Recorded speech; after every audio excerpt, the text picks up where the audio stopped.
Time to go to the next level. This is similar to when I was living in the U.S. and I was trying to find answers about spirituality, about health, about just existential questions I had. Like the U.S. was too small.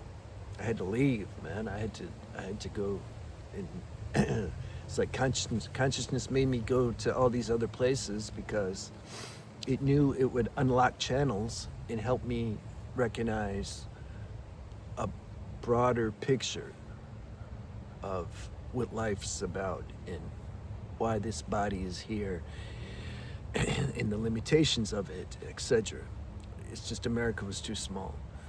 Well, it's cold out, by the way. So similar, when I started diving deep into the why questions, like why was I put here on this planet? Am I just this little human body that's gonna last 70, 80 years and then that's it? Is it just blackout after that? Or what happens? And when I would read certain things, because I grew up in America, so all you have is the Christian language. For the most part, that was dominant. When I was young, I was reading that. What happens? You either go to heaven or you go to hell, and that depends if you believe in Jesus. And it just didn't. It didn't. I could tell it wasn't true. They were missing a lot of stuff. Like it was too edited.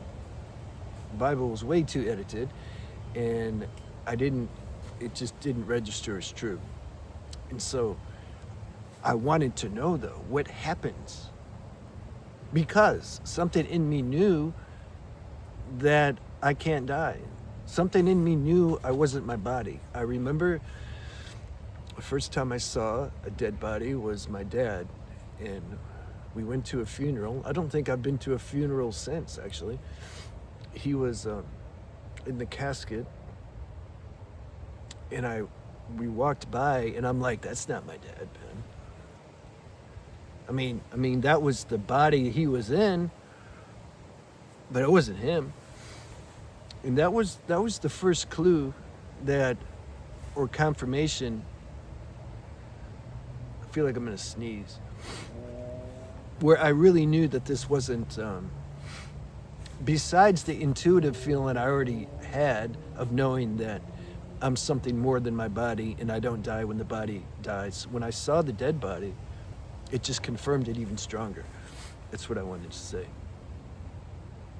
And so that was always there somewhere. I wanted to know what happens. Like what happens, and then people say, well, you can't know till you die, till the body dies. And I'm like, no, man, I don't believe that. I believe that God can give clues now. And I found the first person I really heard, I was about 20, that was talking about this stuff, was Paramahansa Yogananda, especially in his book, The Autobiography. Go read that chapter, The Resurrection of Sri Yukteswar, in the autobiography. He breaks it down, man. I've never heard what's it called? Tibetan book, Living of Dead. It's pretty good. But I liked the chapter when Sri Yukteswar visits Yogananda after he died. You see, Jesus is not the only one that resurrected. That whole book is full of miracles. And I believe Yogananda put those in there because he was speaking more to the Western mind, and the Western mind needs that kind of stuff, They have a different mentality than the East. The East is more devotional by nature, and they can feel energy and vibration better. The West, they need some stories. I remember a guy left a comment like 3 years ago. He's like, you're talking all this stuff. Where's your miracles? Show me some miracles. You see, so, man, miracles mean nothing. Usually they call them cities. In Sanskrit, it's city. The divine may give you a city. You know why, though? The main reason? To see if you fall over that. If the ego grabs it and starts using it for its own purposes and for fame and for this and that, it's a test, you know. But whether or not you have a city, it doesn't indicate your level of spirituality. It's not a measuring stick. So there's a lot of things we're covering on this video. And like I said, my voice is a little shaky because it's cold, but it's cool because it's fresh, you know. And this alkaline climate, it gives more life force. Even though I got my North Face jacket on, it's still cold. And I got a North Face under this jacket. Maybe I should zip it. So I wrote some notes because we don't want to miss certain points now, because I'm trying to hit certain points. And these videos, this next series of videos, I'm gonna crank it up a little bit because I feel to, and I know the algorithm sends to all different levels of consciousness in people. And so if these aren't for you, like, no problem. If they are for you, good. So I wanted to know.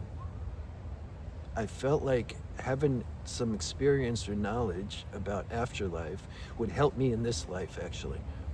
Because otherwise,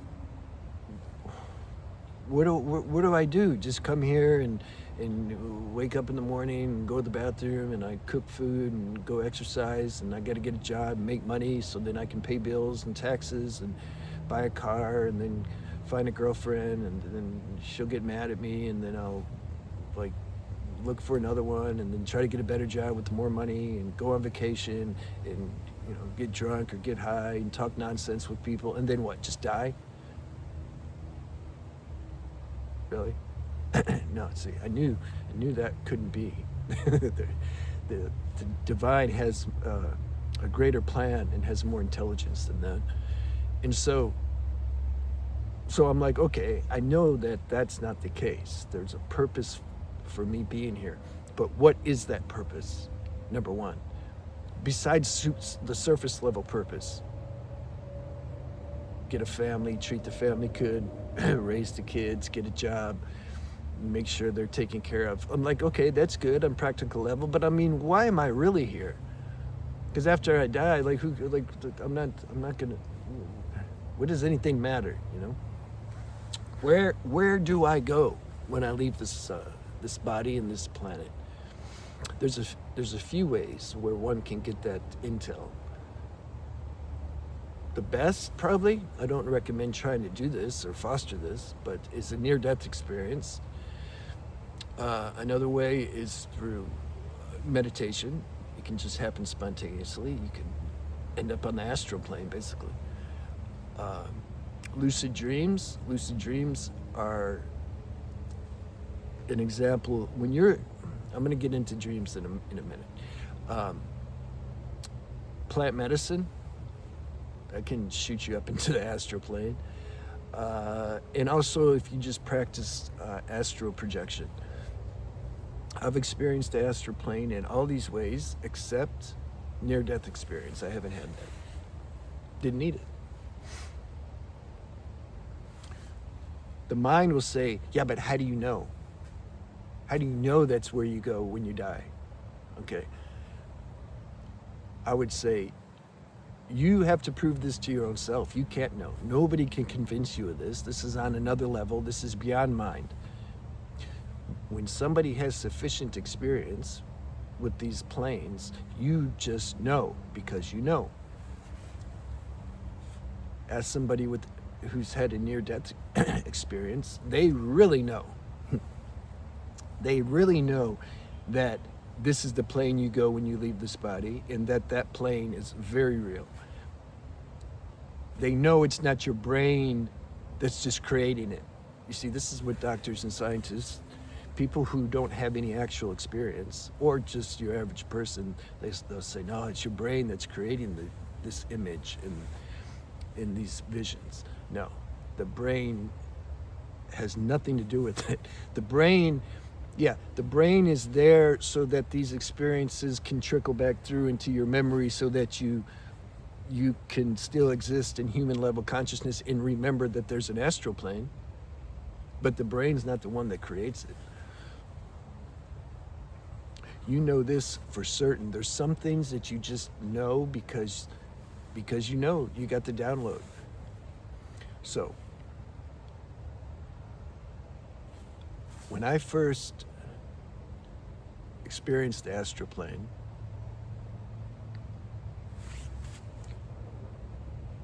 I don't know where I want to start here yet, because I wanted to mention dreams. Dreams and unconscious, and our unconscious mind, and our dreams, and the actual astral plane. It's all made of the, you can say, the same material. It's astral material. The difference is, though, in our dreams, most of the time, a person's dreams aren't lucid. They're like a purging of the unconscious mind and all its impressions that we pick up constantly. It like cleans itself, self-cleaning, and so they morph into some kind of image. They're astral images, but they're like our own private astral show. We're not actually on the astral plane with other astral beings in real time.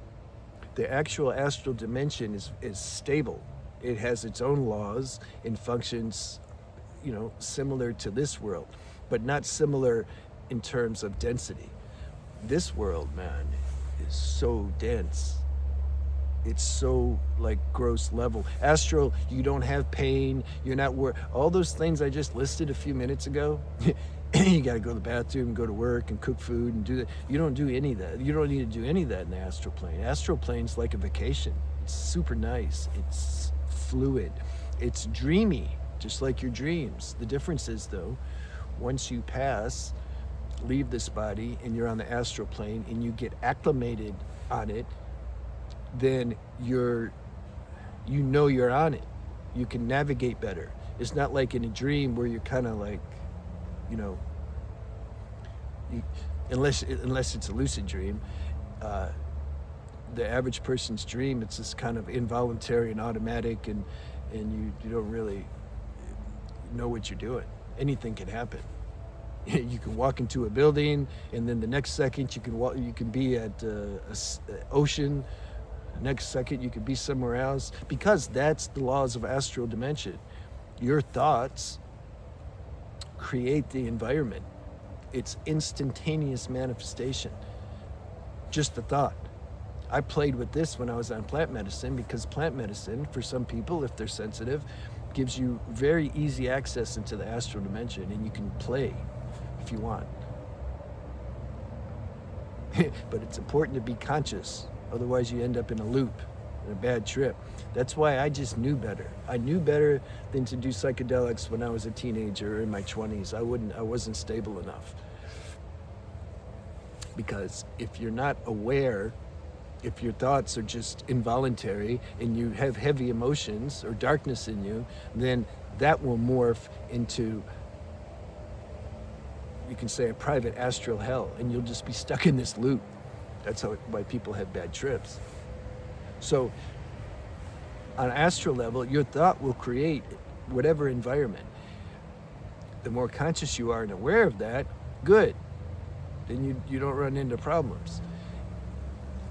Astral realm is more, it's emotional and energetic. It's not physical.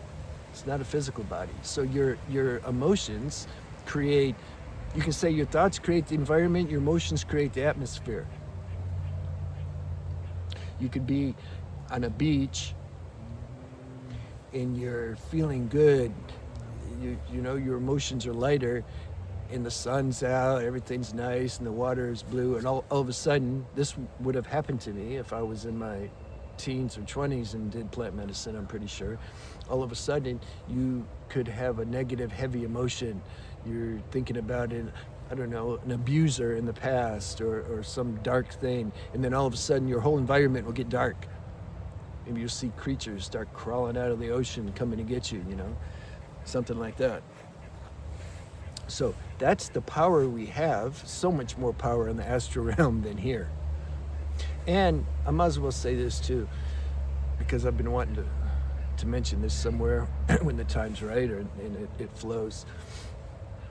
I think the Hindus are the best at this. There's some other religions that also do this, but they have rituals they do when the soul leaves the physical body or the consciousness leaves the physical body.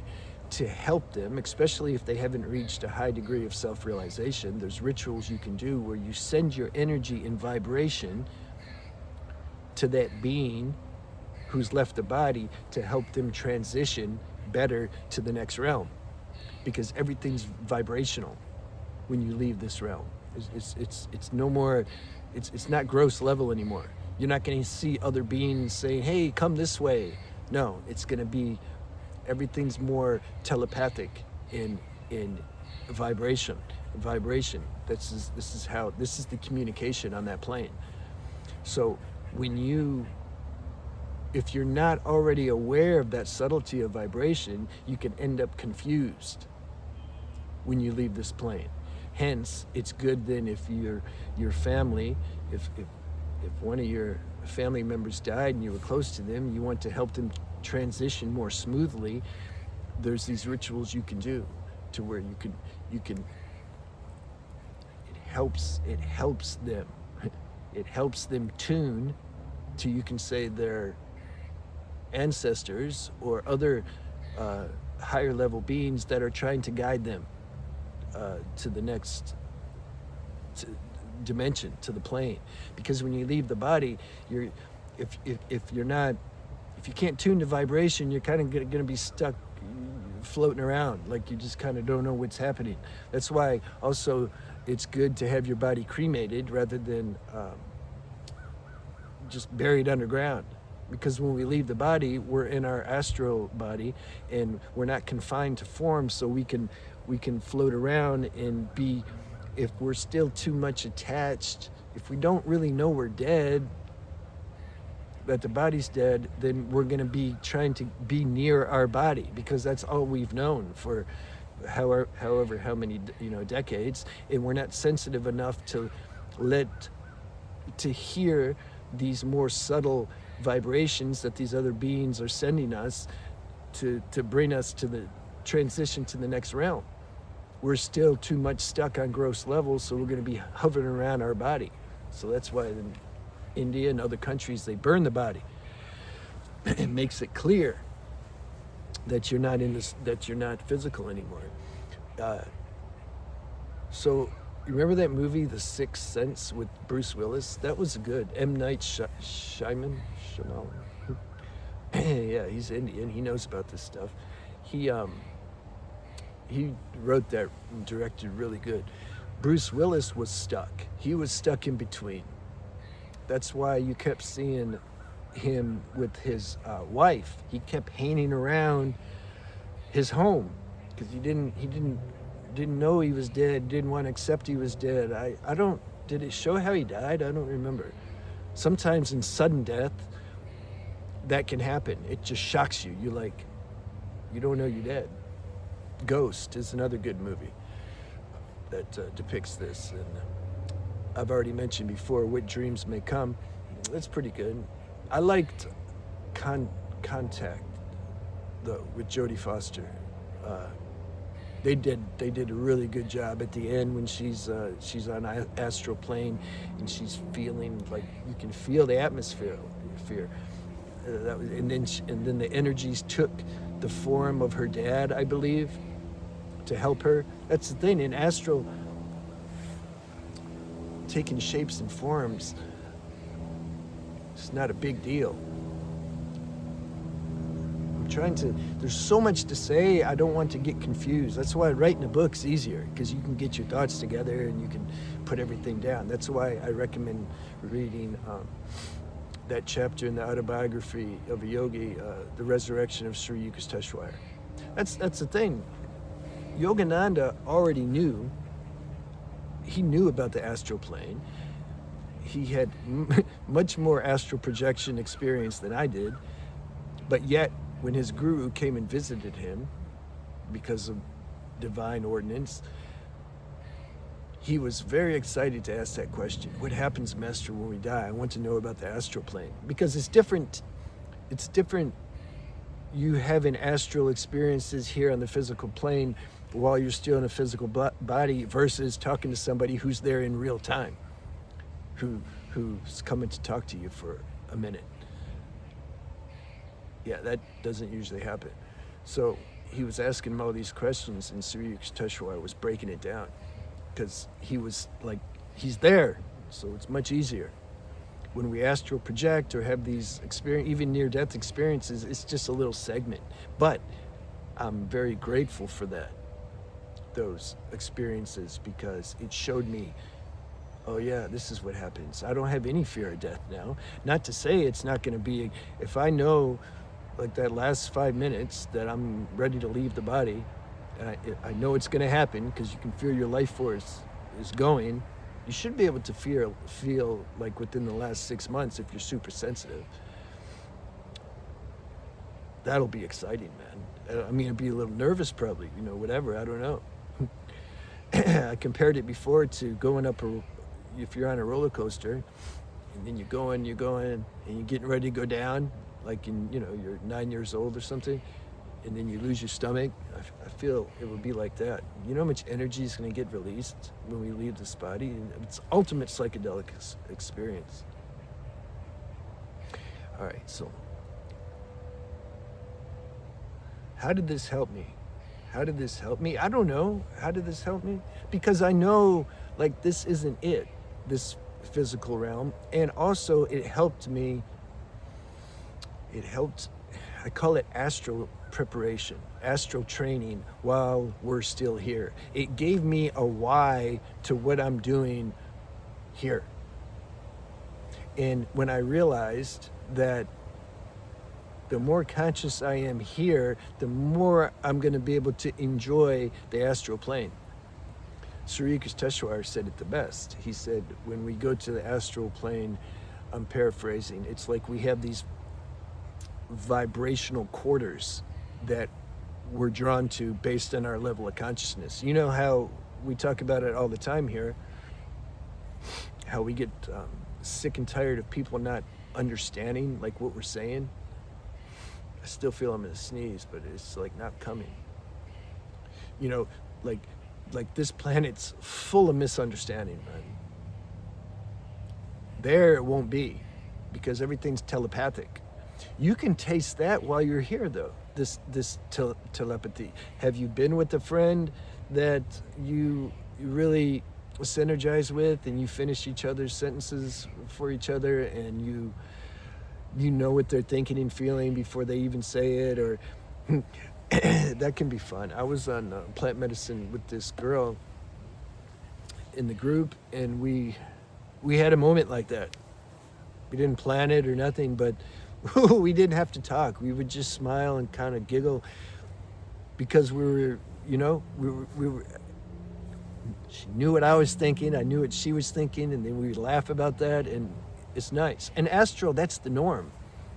That's the norm. You don't have a mouth in a physical body, and you just imagine you don't have that mess to deal with, and you're not wasting your time on a bunch of nonsense. I was talking to my friend, like, here there's so much nonsense. When I look at my days, my life, how much time was just nonsense. From a broader point of view, it wasn't nonsense, because it's all part of the learning and the wisdom gained in burning karma, burning the desires, being free of the identity, by suffering it, seeing the limitations. It's all good. But I'm just speaking from a certain angle. Compared to astral, this is silly, man. So when I started to realize that what I'm doing now, the consciousness I'm building now, is going to directly affect the plane I go to, the quality of the plane I'm going to exist on after I leave here. It started to give me some, like, more motivation to want to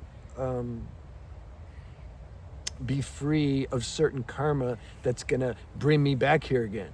I'm like, do I really want to come back here again? After having experience with the astral plane, isn't that better? Yeah, it's a lot better.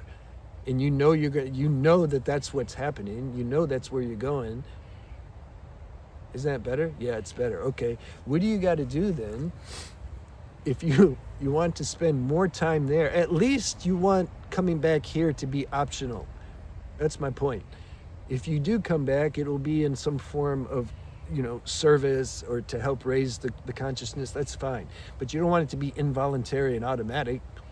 You just end up, you can end up anywhere. We don't there's some this is like a warring planet.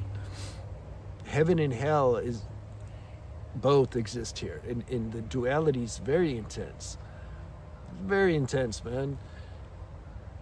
We can be sitting here and having a satsang, everything's peaceful. You just go a little further away and people are getting shot, and it's not like that. It's not like that in the astral plane. So, should I say this too? The astral plane, because some will say, because they're conditioned to believe certain things because they've read books, they haven't had actual experience. So one could believe, no, when I leave here, I'm going to be with Jesus. Another person will believe, I'm going to be with Buddha. Another person will believe, and I'm going to be with Krishna. Yeah, you will. If those beliefs are super strong, and then you're going to experience, it's like we're creating our own world based on our beliefs and our frequency. So then you'll go to astral, and you'll be in a certain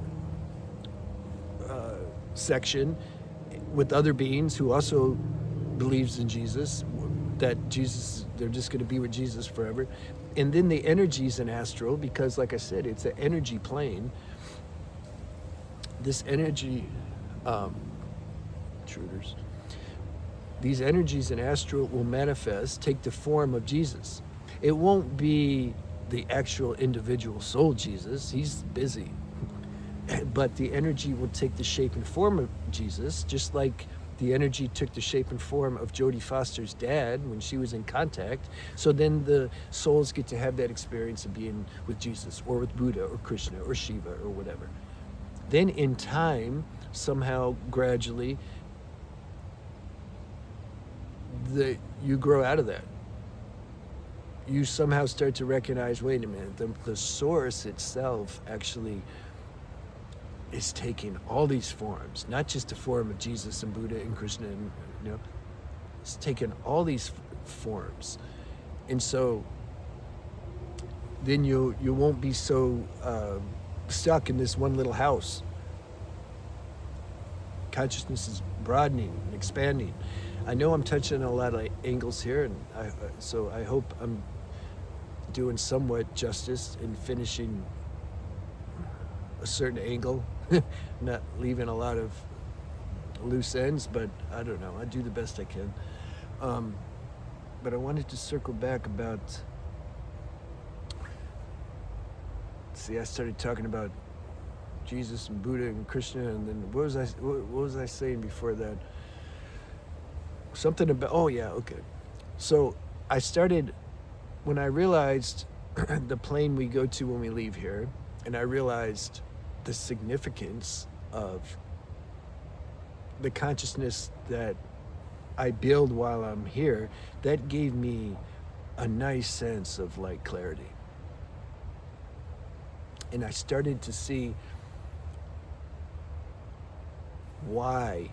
I'm making a separate video on this because look, we're already at 30 minutes about what really, and let me know if you want to hear this other video. I mean, I'm probably going to make it anyway because I have to, but what draws us and keeps us back here on Earth? Why do we got to keep coming back here? You see, I started realizing that these cravings and this deep identity we have with being this little human bot self, that, of course, I'm going to have to come back here if I believe that, because law of resonance. The source gives us what we want. It lets us play out all these little beliefs and projections we have of life and ourselves. We get to play that out, then we grow from it, and we see past it, and then we don't have to keep repeating it. Now I want to do a quick just look at my notes. Oh, go see Leonardo DiCaprio's movie also, Inception, if you haven't saw that. This guy knows about dreams and lucid dreams. I feel like when we leave this body, it'll be like a lucid dream, actually. For those who are already aware of the subtle dimension, it'll be like a lucid dream. I just feel like I saw this once somehow, where this reality somehow just gets faded, and then all of a sudden the reality behind this reality, because the astral world's behind this, just like our astral body is behind this physical body. If you ever saw your astral body, you'd know that, because you could, if you put your arm out, you would see the colors, the aura that's extending beyond your body, because your astral body's bigger than this body. So I feel like when it's time to go, if you're conscious, be as conscious as you can when it's time to go. That we kind of just fade out of this, and then all of a sudden we're in what we can compare to like a lucid dream state. And then you got to go through a little time to get acclimated. Depending how already adaptable you are, how much awareness you have of subtle consciousness while you're already here, then there may not need to be much of a adaptation. Did I finish the story with Bruce Willis? See, he wasn't aware, and so he kept hanging around his home with his wife, and yeah, I didn't finish that. It was a good movie. And then the little kid was high-level kid. He was aware of astral dimension and physical dimension, but he had enough wisdom to know he couldn't just tell Bruce Willis, like, look, bro, your body's dead, man. Go and be where you like supposed to go next. The kid knew he wasn't ready to hear that. So that karma had to play out, and then I remember the wife's ring dropped or something, and then somehow Bruce Willis recognized, whoa, I'm dead. But you notice he was having, and we believed it too, watching the movie, because the director is good. He was having these conversations with his wife, but she never talked back to him. He would be talking to her, but she wouldn't speak back to him. Because when you're in your dream loop, which is astral, everything kind of makes sense, even though it's not sensible. You notice that in your own dreams. How many silly dreams have you had? They're just silly. When you wake up and look at it logically, they're silly. Yeah, but in astral, there's no silly. It's your impressions and projections getting played out. So I thought that was a really good movie. Well, I've already talked about how the physical plane's pretty dense, but see, some people get addicted to this life because it's so loud. At some point you burn out on that. You don't want loud anymore. It's the nervous system that amplifies the experiences here. It makes everything loud, and it's like, yeah, you know. I remember too, I would feel, I'm like, no, I want this intensity. But you grow out of it at some point. At some point you like stability, you like nice. You don't want things to be so high, and you don't want things to be low. You just want to chill. I'm making another video too about, see, everyone's on different stages. For some people, this life isn't for dissolving identity or dissolving human life. No, it's the opposite. The newer souls, they're here to build a life. So this video like this wouldn't make any sense. You have to be where you're at. Even those higher level souls, still, when you're born here, you have to go through a reawakening period. And so for a while, you'll be trapped in this collective conditioning of trying to achieve goals and do this and that and ambitions and building your life. Yeah, but there's a difference between the new soul and old soul, even though they do both the same things in regards to that. It's like the older soul is doing it to be free of it. They're not doing it because they think it's actually going to give them something. For a little while, they might think that, but they learn quick because they've been doing this a while, more than one lifetime. But the earth plane, ego, war,